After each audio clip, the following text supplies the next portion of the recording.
కనపడుతుంది.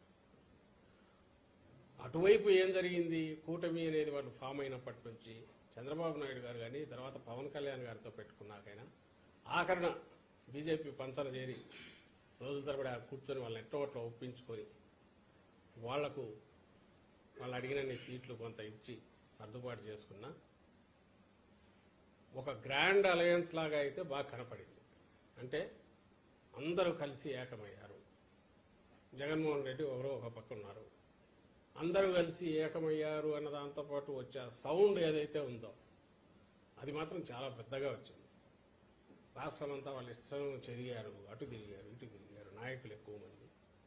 వీటన్నిటితో పాటు ఎప్పుడూ జగన్మోహన్ రెడ్డి గారు చెప్తున్నది, మా పార్టీ ఏదైతే పేదల కోసం ఎప్పుడైతే నిలబడినామో, అన్ని వర్గాల పేదల కోసం, ముఖ్యంగా ఎస్సీ, ఎస్టీ, బీసీ మైనారిటీలు, అలాగే మిగిలిన సామాజిక వర్గాల్లోని పేదల పక్షాన ఎప్పుడైతే నిలబడినామో, పేదల జీవితాల్లో ఎప్పుడైతే వెలుగు నింపామో, సహజంగానే ఇది పేదలకు పెత్తందారులకు మధ్య ఒక యుద్ధంలాగా ఎప్పుడైతే తయారైందో, ఎవరి వాయిస్ అయితే పెద్దగా ఉంటుందో వాళ్ళందరూ ఒకటే అయ్యారు.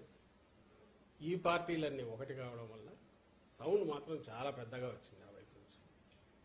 దాన్ని పట్టుకొని అక్కడి నుంచి దాని మీదనే మొత్తం బిల్డ్ చేస్తూ సెంటర్లో ఉన్న దీంతోనూ ఎన్నికల కమిషన్ మీద ఒత్తిడి తీసుకొచ్చో, మీరు గమనిస్తే గత నెల రోజులుగా ఎన్నికలకు ముందు నుంచి వస్తున్న డైరెక్షన్స్ కానీ మెల్లగా పూర్తిగా ఎలక్షన్ కమిషన్ ఒక నిష్పక్షపాతంగా ఉండాల్సిన ఒక పెద్ద మనిషి, ఒక ఆర్బిట్రేటర్ లేదా ఒక అంపైర్ ఎట్లుండాలనో అది వదిలేసి ఏకపక్షంగా అడ్డదిడ్డంగా డెసిషన్లు తీసుకోవడం, ఇవన్నీ కంటిన్యూస్ చూస్తూనే ఉన్నాం.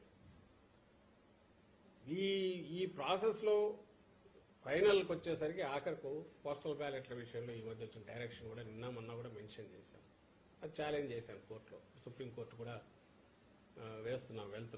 నిన్న ఇక్కడ హైకోర్టులో వెసులుబాటు రాకపోవడంతో ఇవన్నీ దేన్ని సూచిస్తున్నాయంటే అధికారం, సెంటర్లో ఉన్న అధికారం అడ్డం పెట్టుకొని ఇప్పుడు ఎన్నికల కమిషన్ పరిధిలోకి ఇక్కడ అధికార యంత్రాంగము వస్తుంది. ఎన్నికలన్నీ దారాధ్యంలో జరుగుతాయి కాబట్టి పోలింగ్లో కానీ, పోలింగ్లో కుదరకపోతే కౌంటింగ్లో కానీ ఏమైనా ఇన్ఫ్లుయెన్స్ చేయగలమనే ప్రయత్నం ఏమైనా చేస్తున్నారేమో అనే అనుమానాలు బలపడుతున్నాయి, వరుసగా జరుగుతున్నవి. ఇప్పుడు ఎగ్జిట్ పోల్స్ పేరుతో వాళ్ళు ఇస్తున్న ఫిగర్స్ చూసినా ఏదైనా అక్కడ అవకాశం ఉంటే ఎట్లా ఒకటి మనం కొంచెం పుష్ చేయగలమా అనే ప్రయత్నం ఏమన్నా చేస్తున్నారేమో అని అనిపిస్తుంది. ఈ సౌండ్ కానీ లేదా వీళ్ళందరూ కూటమిలాగా ఏకమే గ్రాండ్ అలయన్స్ లాగా రావడం కానీ, ఏదో వీళ్ళు చేస్తున్న హడావుడితో మేమే రాబోతున్నామని ఆర్భాటంగా ప్రచారం చేసుకోవడం కానీ, వీటన్నిటి ఫలితం ఏదన్నా ఉంటే ఇదిగో రచ్చ జరగడం, గొడవ, హడావుడి జరగడం, ఇది రేపు కౌంటింగ్లో దీని ప్రభావం ఏమైనా చూపించాలి, అధికారుల మీద కానీ ఇంకో రకమైన ఒత్తిడి తీసుకొచ్చి కానీ అనే ప్రయత్నం జరగచ్చు.